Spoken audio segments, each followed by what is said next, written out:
আচ্ছা,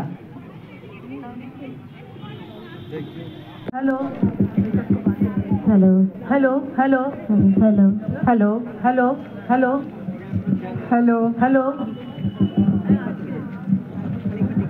hello hello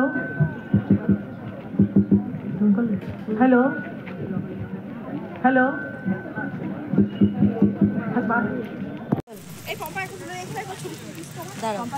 হ্যাঁ তাকাচ্ছি দাদা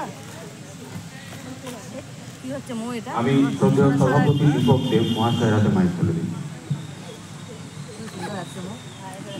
আপনাদের যারা এখানে উপস্থিত আছেন সবার কাছে আমি পালন করছি।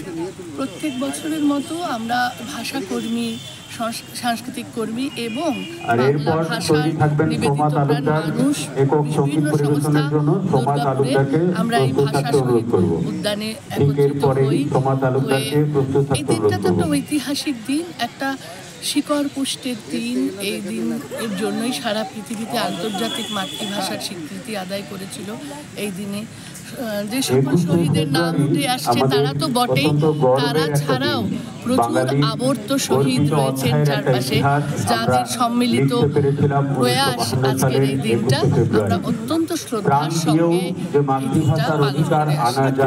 আজকে দুর্গাপুরের এখানে কি বিভিন্ন সংগঠনের সাহিত্যিক বা কবি তারা কি আজকে দিনটা একদম কবি, সাহিত্যিক, অক্ষরকর্মী, ভাষাকর্মী, বাচিক শিল্পী, সঙ্গীত শিল্পী প্রত্যেকেই এবং বিভিন্ন সংগঠনের মানুষ যারা আমরা চিন্তিত আমাদের ভাষা কিন্তু বিলুপ্তির পথে। বাংলা ভাষা থেকে 75টি শব্দ হারিয়ে গেছে অলরেডি।